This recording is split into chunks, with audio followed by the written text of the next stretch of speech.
It was very clear to me and stated to me that if I say anything, I'll have a slew of lawyers on my back.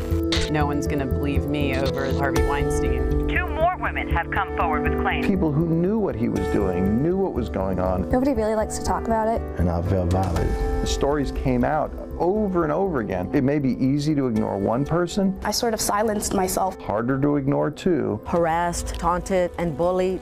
It's yet harder to ignore 3 or 5 or 10. I think we have to redefine what we believe is acceptable and not acceptable. October of 2017 seemed to change the way we talk about sexual harassment. Social media movements grew out of the Harvey Weinstein scandal. Now people are calling for change. For the next half hour, we will talk about the impact the stories have had on people right here in Central Texas. We will hear from women and men who have been affected by it. We want to warn you, some of the stories are graphic. Ashley Godot is live at the Capitol tonight to start us off. Mike and Quita, the Me Too movement dominated social media. Soon after, survivors started speaking out about men in Hollywood and entertainment, men in Congress, and then we started to hear about things happening in the shadows of the Texas Capitol. The difference is the majority of these women want to remain anonymous, fearing they could jeopardize their careers, and the misconduct goes unpunished.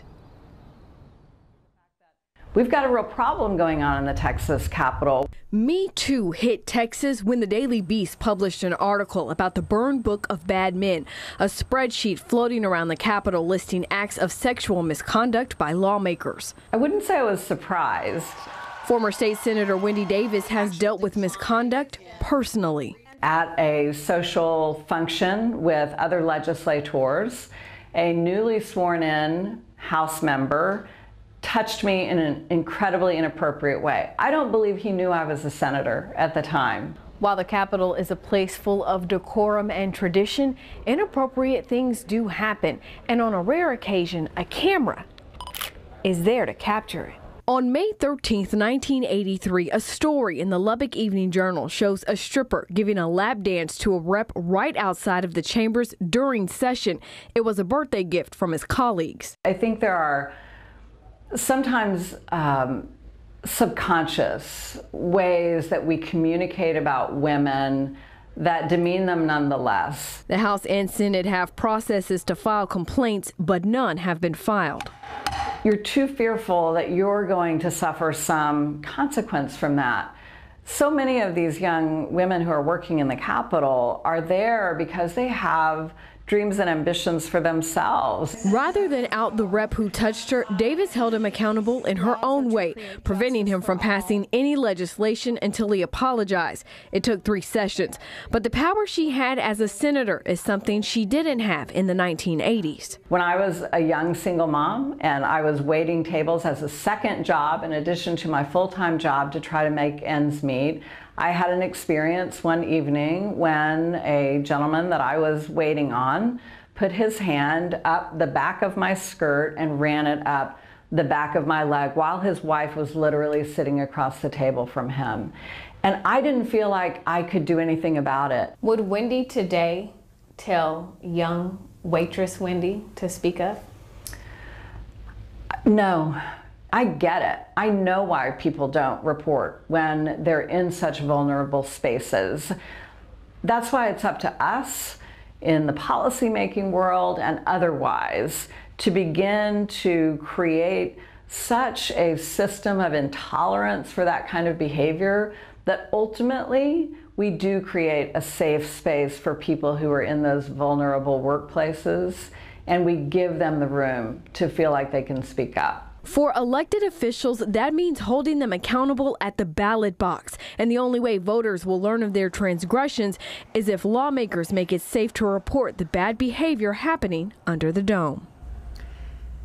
So let's look at where things stand now in Austin. When it comes to tracking harassment claims with the city, it's a little difficult. A recent audit found the number of complaints has risen every year, 18 in 2013 to 71 in 2016. The audit also found staff overwhelmed. Some cases take more than 6 months to complete. Cities with far fewer complaints had more staff to investigate. Austin is now working to develop a better online training tool for all employees. And when it comes to action, if someone believes HR or a company isn't doing enough, legal action can follow. In most cases, the outcomes of those lawsuits are secret. They're never publicly filed with the courts. Tony Plohetsky explains. Mike and Quita, sexual harassment lawsuits almost never end up here in a courtroom. Instead, they're most frequently settled quietly behind closed doors, and neither side is able to say how they were resolved or how much money may have exchanged hands. Legal experts say realistically, that's how these types of deals get done. Harassed, taunted, and bullied. Now retired from the Austin Police Department, Brenda Bermudez doesn't like to think about how her career ended. A lot of comments, sexual in nature, and a lot of taunting. It was just pretty horrible. This suit claims male detectives used offensive slang and made sexual jokes to Bermudez. She settled her lawsuit with the city last fall. Since she sued a government body, there is no confidentiality agreement, but that's not the norm. Austin attorney Tom Nesbitt specializes in harassment cases. The vast majority of sexual harassment lawsuits are resolved with payments of money in exchange for releases of claims and mutual confidentiality, mutual agreements that we're not going to go talk about our dispute publicly. The KVUE defenders found that among nearly 100 sexual harassment lawsuits filed in federal and Travis County courts in the past 5 years, about a third are pending. But among the 68 that have been resolved, 42 have settled in secret. The suits primarily include private companies, but a quarter of the total suits we reviewed are against government entities. Nesbitt says companies almost always demand confidentiality, but plaintiffs often want it too. Whereas it is perfectly understandable that a claimant wants to tell his or her story, it is also understandable that the employer may have a different story that they want to tell, and very often claimants don't want that side of the story to come out either. Attorney Robert Schmidt represented Bermudez and handles cases against government entities like the City of Austin. And I think it is important that victims of sexual harassment not have everything splayed out for the world to see. I think as a taxpayer, you may have a different concern. Where I just wasn't the same person. It changed me. Bermudez says she is speaking out to be a model for anyone, especially in law enforcement, who believes they are being harassed on the job. Officer Bermudez settled her lawsuit for $40,000. Her attorney tells me this was never about the money, and instead, it was about holding the officers she used to work with and the city responsible. Mike and Quita. The recent headlines have made it a little easier for victims to come forward, but for immigrants, the issue is more complicated. Their status in the U.S. may be completely dependent on their employer. The Equal Justice Center in Austin gives legal help for low-income workers regardless of immigration status. A lot of its clients are undocumented, according to attorney Kalini Hawks. Being here illegally means victims can't utilize a lot of government systems. Even for those who are documented, getting help can be hard. If you are here on a work visa tied to one particular employer, it can feel really scary to speak up about a problem that you've had in the workplace, because while retaliation is against the law, it happens, and people know that it happens. A lot of clients come to the center from the farm industry, construction, or janitorial fields, places where HR is defined differently or just doesn't exist. We put a link in the Live Doc story on our website to contact the center if you or someone you know is looking for some help to file a claim. So when it comes to what's considered sexual harassment, how do we even know where the line is? Chris Betts went to find out. The behavior is so appalling, it's hard to fathom that it's out there everywhere. And this type of behavior isn't isolated to casting call couches, to Washington, D.C., to national news networks. It's happening right here in our offices, in our schools, restaurants, hotels, even our capital. So where do we go from here? How do we know what's right and what's wrong when oftentimes that line is razor thin? There have been times where someone makes a comment and it might be flirty, but it's not inappropriate. And then there's times when I'm like, oh, I actually feel like that made me feel disgusting, so I know that that crossed the line. Most of the time, a comment alone is not harassment. It becomes harassment when it's pervasive and when it's severe. But more importantly, it's who's saying it and when they're saying it. If it's a leader of a company, it's going to have a lot more impact than if it was a line person or an employee, you know, on the manufacturing floor in general. But how do you know when it's not okay in the workplace? When does it become pervasive if you ask somebody out on a date? Asking someone out on a date is not harassment. Continually asking them out on a date and that person continually says no thank you, that starts becoming pervasive. No does mean no. I just feel like we should just respect boundaries. I think at the end of the day, is it consensual? I think there is almost a hypersensitivity now, so I don't want to say it's a bad thing, but I think people are afraid to make the mistake. It's not what you said, it's how you said it. You know, I could say you have a really nice sweater today, or you look really good in that sweater. And it's, you know, it's how it's said, it's where your eyes are roaming, it's how that person perceived it. The line changes every day. What used to be funny and irreverent is now incorrect and or puts you in a spot. Is there a line that you think shouldn't be crossed between your coworkers and then your friends outside of work? The lines get blurred really easily because everyone's working long hours, and a lot of people meet their spouses and partners at work, so that's not unusual. If it's a manager, we're advising not to be hanging out on a social level with your employees beyond what's reasonable. If you're out at a bar and you've had a few drinks, it's probably time to let the employees stay and the manager should move on and leave that environment. I think in general, if you think it might be wrong, probably shouldn't be doing it. It's a group we haven't heard a lot from since the Harvey Weinstein story broke. For the first time in a long time, I was pretty scared. What this man says happened that led him to file a lawsuit against his former employer, coming up. Do you think it's harder right now to be female or male to kind of worry? I certainly think that in the media we have seen the really, really horrible of the horrible examples. But on the flip side of that, I think we've also seen enough examples of people that maybe were accused of things that really, that wasn't really their intention, and they've been made out to be monsters. I feel like it's really hard to be a male if you're, a male who's been sexually assaulted, because that's never spoken about. And if you talk about it, it's usually you're considered weak.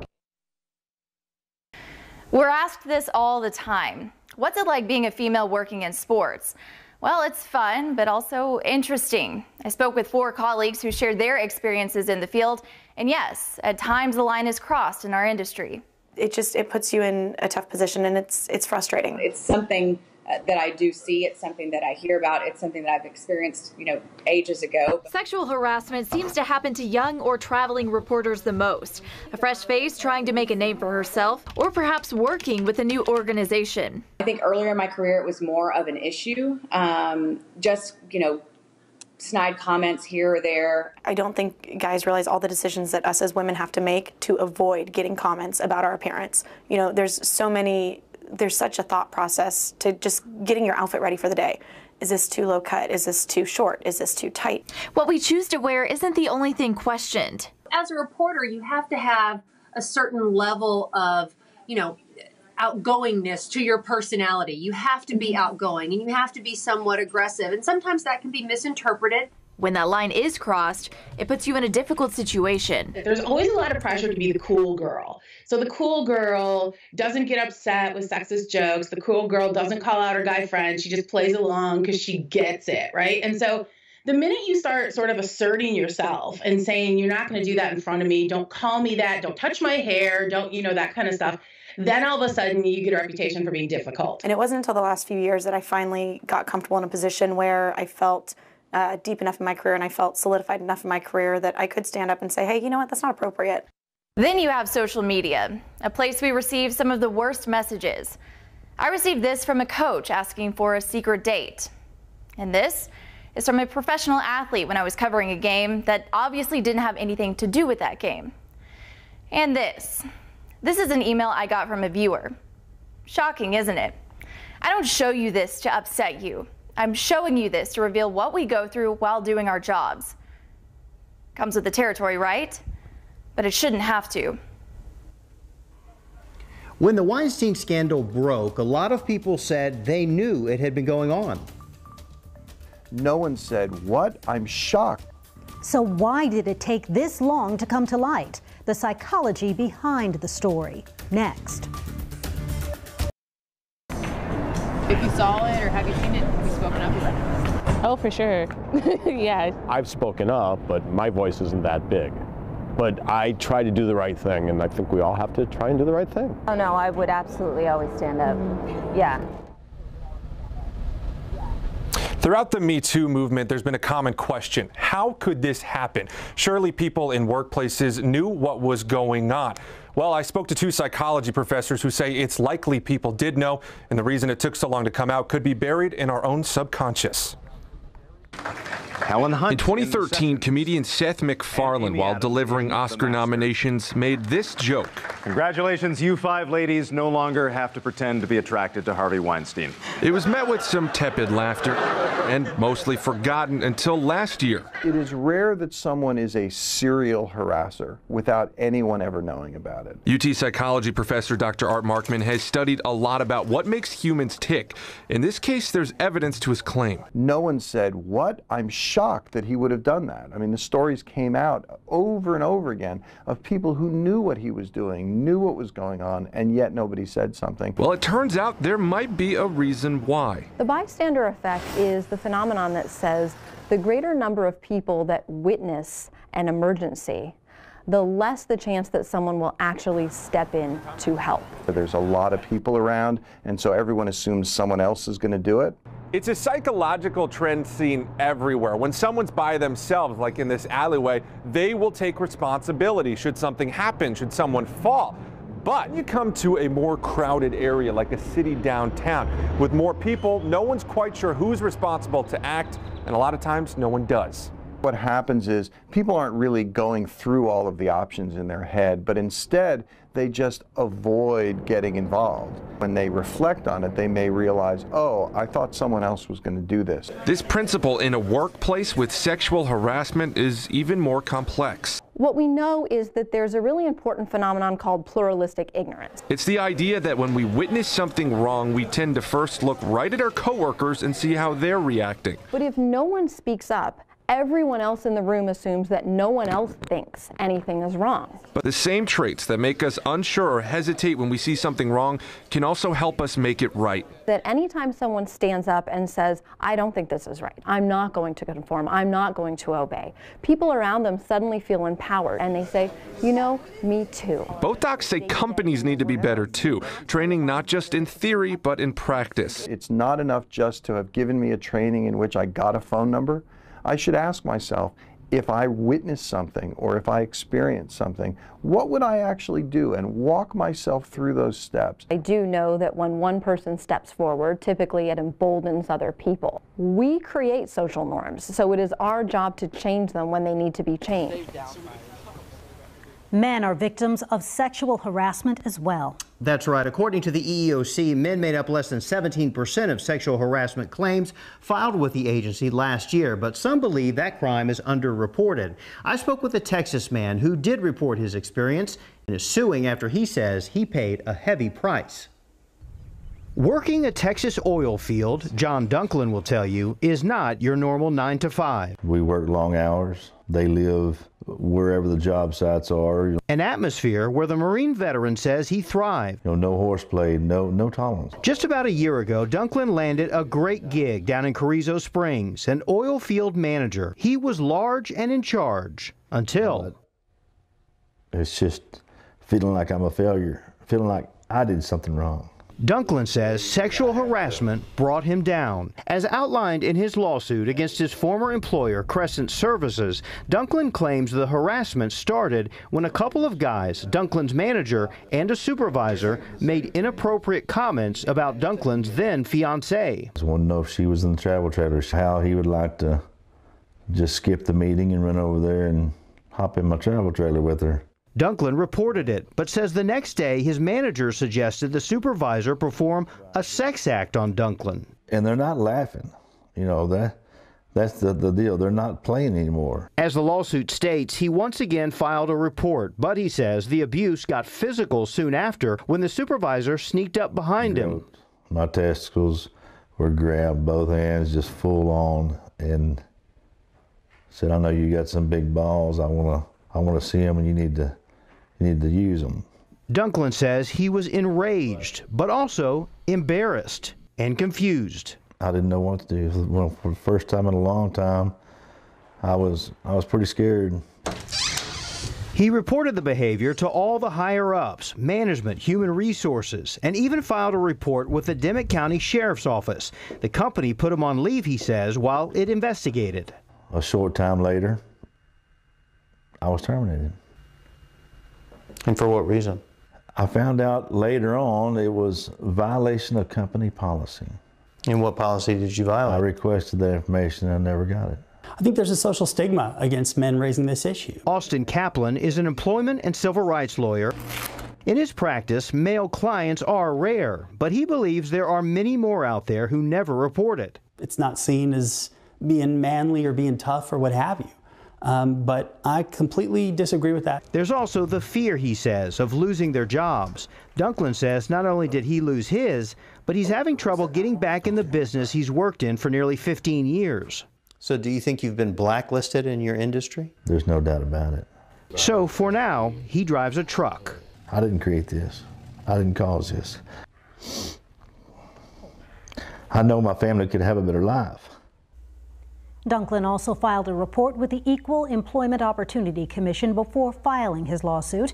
The EEOC preliminarily dismissed the accusation, but Dunklin's attorney says that doesn't prevent them from suing. The Dimmitt County Sheriff's Office says the investigation is ongoing. I reached out to Crescent Services, which is based in Oklahoma City. A spokesman says the company has no comment. It's the generation we're about to pass the baton to.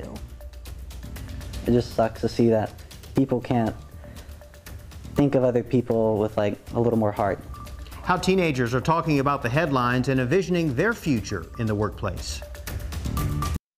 Do you think that we can be better? Are we gonna get better after this? I hope it changes. Yeah, I think things are changing. I think the most important thing that women need to realize and understand is that, you know, we do need to value ourselves and we need to respect ourselves. So we wanted to have a conversation about sexual harassment, and I'm curious how many of you are familiar with what happened to Matt Lauer. Oh, I have. Oh, I'm still, yeah. If that's what you're doing to your coworkers, you deserve to be fired. Is there a difference between joking and harassing? I feel like it's definitely been blurred with the whole Matt Lauer situation about how he kind of playfully, you know, kind of harassed his coworkers, and they were like, maybe it was just a joke. Because it started coming up more often, I feel like it's harder to believe every single case, because now it just kind of feels like a big game of he said, she said stuff. Does it make you fearful about speaking up? When we were driving here, I was like, oh, I feel like I'm gonna say the wrong thing when we get there, and so many people are gonna, I don't know, almost overblow it a little bit. If you have power and money, you can just kind of, you know, sweep some of that junk that you've done in the past, under the rug, like I was saying earlier. That's what I feel like is making people in the big picture a little more fearful of coming out and saying what happened to them. Do you think about how all of this might affect you once you all start working? And there's this whole fear of judgment, because a lot of times, even if it is not your fault in any way, people will blame it on you. I feel like when you put yourselves in those situations, you really can't be all that clueless, because that's when it's really easy to be taken advantage of as a girl, you know? Also tough to be a guy, because you're less likely to be trusted. I think the most important thing is to just treat everybody with respect. Before you like say or do something, you have to like take a step back and think, how would I feel if someone did this or said this to me?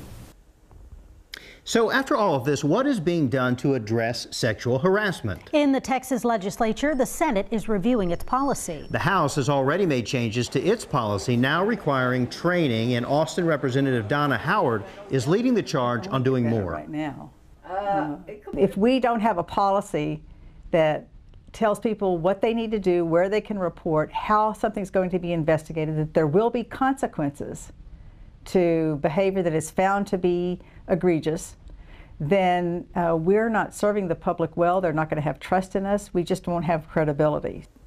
There seems to be hope, though. An ABC Washington Post poll shared last month shows 62% of people surveyed thought the discussion will create lasting change after all. It's in our hands to decide what the workplace will look like for the generations ahead.